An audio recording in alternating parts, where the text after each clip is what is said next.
নমস্কার এভরিওয়ান, সবাইকে ওয়েলকাম করছি নতুন একটি রেসিপি দেখার জন্য। আশা করি আপনারা সবাই ভালো আছেন এবং সুস্থ আছেন। আজকে একটু ভিন্ন রকম পুলি পিঠার রেসিপি নিয়ে আসলাম। আর এই পিঠার নাম দিয়েছি কল পুলি পিঠা। আপনারা কখনো খেয়েছেন কিনা জানি না, না খেয়ে থাকলে এই পদ্ধতিতে ট্রাই করে দেখতে পারেন। এই কল পিঠাটা খেতে ভীষণ সুস্বাদু হয়ে থাকে। আমি সহজ পদ্ধতিতে দুই ধরনের আপনাদের দেখিয়ে দেব। তাছাড়া পিঠাটা আপনারা পুরো মাস জুড়ে সংরক্ষণ করতে পারবেন। এবার চলুন মূল রেসিপিতে যাওয়া যাক, আশা করি ভালো লাগবে। কড়াইয়ে আমি পরিমাণ মতো জল ব্যবহার করলাম, এরপরে স্বাদ মতো লবণ দিয়ে দিব। এখন ফ্লেভারটা আরেকটু ভালো আসার জন্য এখানে 1 চামচ ঘি ব্যবহার করব। আর ঘিটা দিলে ফ্লেভারটা খুব ভালো আসবে, পিঠাটা খেতে ভালো লাগবে। তবে হ্যাঁ, ঘিয়ের পরিবর্তে এখানে কিন্তু সাদা তেলটা ব্যবহার করতে পারেন। আর তেলটা ব্যবহার করলে পিঠার ডোটা সফট থাকবে। এবার জলটা ভালোভাবে বলক আসা পর্যন্ত অপেক্ষা করে নেব। কলপিঠা হয়তো বা আপনারা অনেক খেয়েছেন, আর কলপিঠার পুলি পিঠা কখনো খেয়েছেন কিনা জানি না। আমার মনে হয় একবারে নতুন ধরনের এই পিঠার রেসিপিটি একবার হলেও কিন্তু ট্রাই করতে পারেন। আর এখন যেহেতু শীতকাল চলছে, শীতকালেই আমরা বিভিন্ন রকম পিঠাপুলি খেয়ে থাকি। তাছাড়া হঠাৎ কোনো অতিথি আপ্যায়নে ঝটপট এই পিঠাটা কিন্তু কম সময়ে তৈরি করে দিতে পারেন। আর এই পিঠাটা আপনার অতিথি কিন্তু অনেক পছন্দ করবে। তাছাড়া নতুন ধরনের এই পিঠা রেসিপিটি নিজের কাছেও কিন্তু অনেক ভালো লাগবে। আশা করি ট্রাই করবেন। আমি এখানে প্রায় 150 গ্রাম চালের গুঁড়ো ব্যবহার করলাম। তবে চালের গুঁড়োটা কিন্তু ভালোভাবে সিদ্ধ করে নিতে হবে। আর এই কলপিঠাটা তৈরি করতে গেলে ডোটা কিন্তু নরম রাখতে হবে। আর তার জন্য জলের পরিমাণটা একটু বাড়িয়ে দিতে হবে। আর আবারও বলছি, ডোটা কিন্তু ভালোভাবে সিদ্ধ করে নিতে হবে, নাহলে ডিজাইনটা তৈরি করতে গেলে ফেটে যাবে বা ভেঙে যাওয়ার সম্ভাবনা বেশি থাকবে। এ পর্যায়ে চুলার আঁচটা কিন্তু কম করে দিতে হবে। আর ভালোভাবে নেড়েচেড়ে ডোটা যেন সিদ্ধ হয় সেদিকেও লক্ষ্য রাখতে হবে। এখন আমি নেড়েচেড়ে ভালোভাবে ডোটাকে তৈরি করে নেব।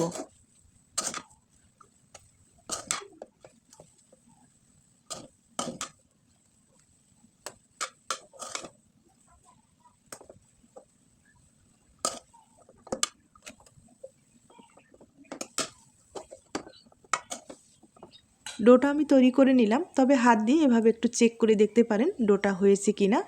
তবে দেখতেই পারছেন একবারে সফটভাবে কিন্তু ডোটা তৈরি হয়ে গেছে। এরপরেও ডোটা কিন্তু ভালোভাবে মথে নিতে হবে। আমি একটা পাত্রে ঢেলে নিব। এখন এই ডোটাকে ভালোভাবে মথে নিতে হবে। তবে সাধারণত চালের গুঁড়ো যেভাবে ডোগুলো আমরা তৈরি করে থাকি, এর চেয়ে আলাদাভাবে কিন্তু এই ডোটা তৈরি করে নিতে হবে। যেমন ডোটা কিন্তু ভালোভাবে সিদ্ধ করে নিতে হবে। এরপরে ডোটা নরম রাখতে হবে। আর নরম রাখলেই হবে না, ডোটা কিন্তু ভালোভাবে মথে নিতে হবে, ভিতরে যেন কোনো অংশে দানা না থাকে। আর দানা থাকলে কলপিঠাটা কিন্তু তৈরি করতে একটু সমস্যা হয়ে যাবে। তার জন্য অবশ্যই ভালোভাবে ডোটাকে মথে নিলেই কিন্তু সফট একটা ডো তৈরি হয়ে যাবে। আর এই ডো দিয়ে খুব সহজেই আপনারা কলপিঠাটা তৈরি করে নিতে পারবেন।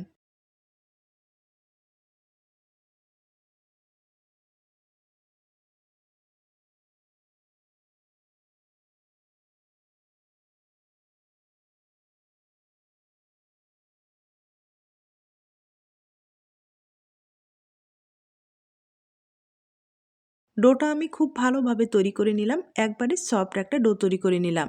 আর এই ডো দিয়ে খুব সহজেই আপনারা এখন পিঠাগুলো তৈরি করে নিতে পারবেন। এখন যেটা করতে হবে, এই ডোটা কিন্তু ভালোভাবে ঢেকে রাখতে হবে অথবা একটা প্লাস্টিক দিয়ে মুড়িয়ে রাখতে হবে। এরপরে যেটা করতে হবে, পিঠার জন্য কিন্তু পুরটা রেডি করে নিতে হবে। আর পুর হিসাবে ব্যবহার করতে হবে নারকেল এবং গুড়। তবে হ্যাঁ, আপনারা যদি এটা ঝাল পিঠা হিসাবে খেতে চান, সেক্ষেত্রে আপনাদের পছন্দ মতো মাংসের পুরটা ব্যবহার করতে পারেন অথবা সবজির পুর ব্যবহার করতে পারেন। আর যদি মিষ্টি পিঠা হিসাবে খেতে চান, সেক্ষেত্রে নারকেল এবং গুড় এই পুরগুলো ব্যবহার করতে পারেন।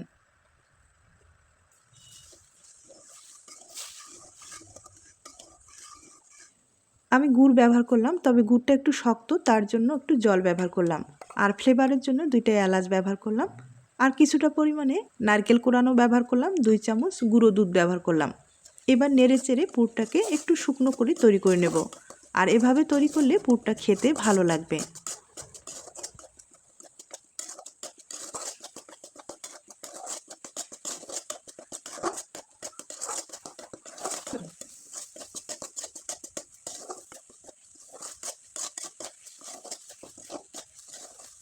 নারকেলের পুরটা একবারে শুকনো করে তৈরি করে নিলাম। এখন পিঠাগুলো তৈরি করে দেখিয়ে দিচ্ছি। আর পিঠাগুলো তৈরি করার জন্য অবশ্যই একটা প্লাস্টিকের দরকার হবে। তাছাড়া আপনারা কলার পাতা কিন্তু ব্যবহার করতে পারেন। আর হালকা করে তেল লাগিয়ে নিতে হবে। আমি একটু হালকা করে তেল লাগিয়ে নিলাম। এখন পিঠাগুলো তৈরি করার জন্য লাগবে একটা সিরিঞ্জ। সিরিঞ্জের সাহায্যে খুব সহজেই আপনারা পিঠাগুলো তৈরি করে নিতে পারেন। আর সিরিঞ্জটা অবশ্যই সুই দিয়ে ছিদ্র করে নিতে হবে। অনেকগুলো ছিদ্র করলে খুব সহজেই এই পিঠাটা তৈরি করা যাবে। আর যাদের পিঠা তৈরি করার কলটা আছে তাদের তো আর কোনো সমস্যা নেই। তারা কিন্তু ইজিভাবে পিঠাটা কল দিয়ে তৈরি করে নিতে পারেন। আর যাদের কল নেই মানে আমার মতো, তারা কিন্তু সিরিঞ্জ ব্যবহার করতে পারেন। আর অনেকের প্রশ্ন থাকতে পারে এই সিরিঞ্জটা কোথায় পাওয়া গেছে বা কোথায় পাওয়া যাবে। তাদের ক্ষেত্রে বলবো এই সিরিঞ্জটা কিন্তু যে কোনো ওষুধের দোকানে আপনারা পেয়ে যেতে পারেন। আর এগুলোর কিন্তু দাম বেশি না, 20 থেকে 30 টাকা হলেই বড় একটা সিরিঞ্জ পেয়ে যেতে পারেন। তাহলে সিরিঞ্জের সাহায্যে খুব সহজেই কিন্তু পিঠাগুলো তৈরি করে নিতে পারেন। আমি কিছুটা ডো সিরিঞ্জে ঢুকিয়ে এভাবে কিন্তু সহজেই ডিজাইনটা তৈরি করে নিলাম, দেখতেই পারছেন। একবারে সহজ কিন্তু। আর পিঠাটা আপনারা চাইলে একটু বড় তৈরি করতে পারেন অথবা ছোট তৈরি করে নিতে পারেন। এখন পুর ব্যবহার করতে হবে। পুর কিন্তু সাধারণত যেভাবে ব্যবহার করি সেভাবে ব্যবহার করতে হবে। তবে এই কলপিঠায় পুরটা ব্যবহার করলে পুরটা কিন্তু একটু আঠালো করে তৈরি করে নিতে হবে, যাতে ঝুরঝুরে যে ভাব একটা আছে না সেটা ব্যবহার করা যাবে না। আর ওটা ব্যবহার করলে তেলে যখন ভেজে নেবেন পুরো তেলটা কিন্তু নষ্ট হয়ে যেতে পারে। তার জন্য পুরটা একটু আঠালো করে তৈরি করে নিতে হবে, যাতে কোনো অংশে খুলে না আসে। আর আমি প্লাস্টিকের সাহায্যে পুলি পিঠাটা কিন্তু ভাঁজ করে নিলাম। দেখতেই পাচ্ছেন কতটা সহজভাবে এই পুলি পিঠার শেপটা তৈরি করা যায়। এখন শুধু হাতের সাহায্যে পুলি পিঠার শেপটা নিয়ে আসলেই হয়ে যাবে। এখন যেটা করতে হবে, বাড়তি যে অংশটা আছে সেটা কিন্তু কেটে বাদ দিয়ে দিতে পারেন।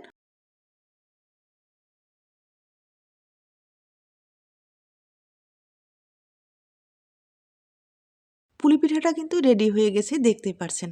তবে হ্যাঁ, আপনারা যদি ডিজাইন তৈরি করতে চান, মানে সাইডের ডিজাইনটা তৈরি করলে পিঠাটা দেখতে কিন্তু ভালো লাগবে। আমি সাইডের ডিজাইনটা তৈরি করে নেব। তবে আপনারা চাইলে কিন্তু এভাবেও রেখে দিতে পারেন। আর সাইডের ডিজাইনটা তৈরি করলে পুলি পিঠাটা দেখতে কিন্তু ভালো লাগবে। আমি সাইডের ডিজাইনটা তৈরি করে আপনাদের দেখিয়ে দিচ্ছি। আর অনেকটাই যেহেতু নরম ডোটা, হাতে কিন্তু হালকা করে একটু চালের গুঁড়ো ব্যবহার করতে পারেন অথবা একটু আটা ব্যবহার করতে পারেন। এরপরে খুব সহজেই এই ডিজাইনটা কিন্তু তৈরি করে নিতে পারেন।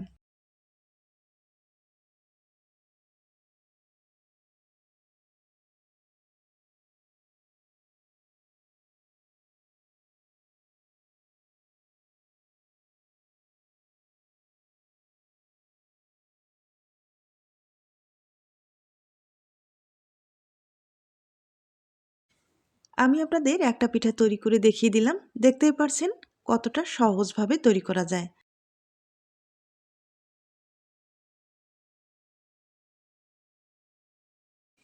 একইভাবে আমি আরেকটা তৈরি করে আপনাদের দেখিয়ে দিচ্ছি।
দেখতেই পারলেন কত সহজ পদ্ধতিতে এই পিঠাগুলো তৈরি করা যায়। আর দেখতেও কিন্তু ভীষণ সুন্দর হয়। একইভাবে আমি অনেকগুলো পিঠা তৈরি করে নিলাম। এবার কিছুটা পিঠা তেলে ভেজে দেখিয়ে দেব, আর কিছুটা পিঠা আমি ভাপিয়েও দেখিয়ে দেব। এই পিঠাগুলো যখন ভেজে নেবেন সেক্ষেত্রে তেলটা কিন্তু হাই হিটে গরম করতে হবে। আর পরিপূর্ণভাবে যখন গরম হয়ে আসবে এ পর্যায়ে পিঠাগুলো দিয়ে দিতে হবে। তবে ছড়ানো কড়াই হলে একসাথেই কিন্তু অনেকগুলো পিঠা ভেজে নিতে পারবেন। তবে পিঠাগুলো দেওয়ার সাথে কিন্তু নাড়াচাড়া করা যাবে না, যখন এক পাশে দেখবেন হয়ে গেছে তখন কিন্তু উল্টে দিতে হবে। এরপরে উল্টে পাল্টে একবারে মুচমুচে করে ভাজলে তাহলে দেখবেন পিঠাটা কিন্তু পুরোপুরি রেডি হয়ে গেছে। আর হ্যাঁ, এই পিঠাগুলো না এতটাই মুচমুচে হয়, আমরা যে সাধারণত ভাজানো পিঠাগুলো খেয়ে থাকি তার চেয়ে অনেক গুণে মুচমুচে পিঠা হয়। হয়তোবা আমি বলে বোঝাতে পারছি না, আপনারা কিন্তু অবশ্যই ট্রাই করে দেখতে পারেন। আর ভেজে রাখা যে পিঠাগুলো সেগুলো কিন্তু আপনারা 2 সপ্তাহ অনায়াসেই খেতে পারবেন, কোনো রকম সমস্যা হবে না। তবে এই পিঠাগুলো আপনারা কিন্তু পুরো মাস জুড়ে সংরক্ষণ করতে পারবেন। আমার এটা মুখের কথা না, আপনারা কিন্তু ট্রাই করে দেখতে পারেন। তবে একবারে মুচমুচে করে ভেজে নিতে হবে। দেখতেই পাচ্ছেন কালারটাও কিন্তু খুব ভালো এসেছে। এভাবে ভেজে নিলে পিঠাটা আপনারা পুরো মাস জুড়ে সংরক্ষণ করে খেতে পারবেন। ভাজানো হয়ে গেছে, এবার কিন্তু তুলে আপনাদের আমি পরিবেশন করে দেখিয়ে দিচ্ছি। তার আগে কয়েকটা পিঠা আমি আপনাদের ভাপিয়েও দেখিয়ে দেব।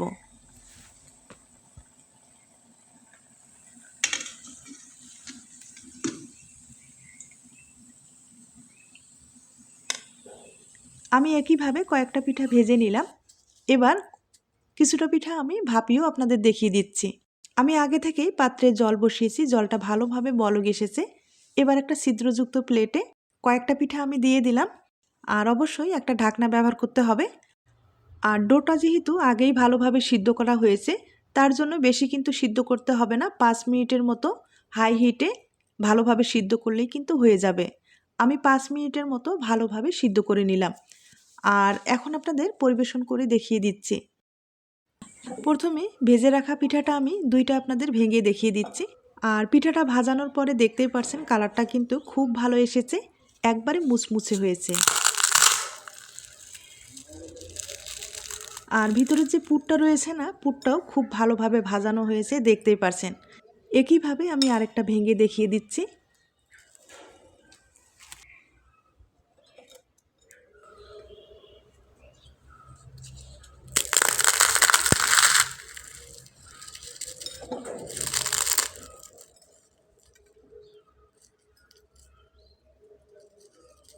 আমি আপনাদের 2টা পিঠা ভেঙে দেখিয়ে দিলাম।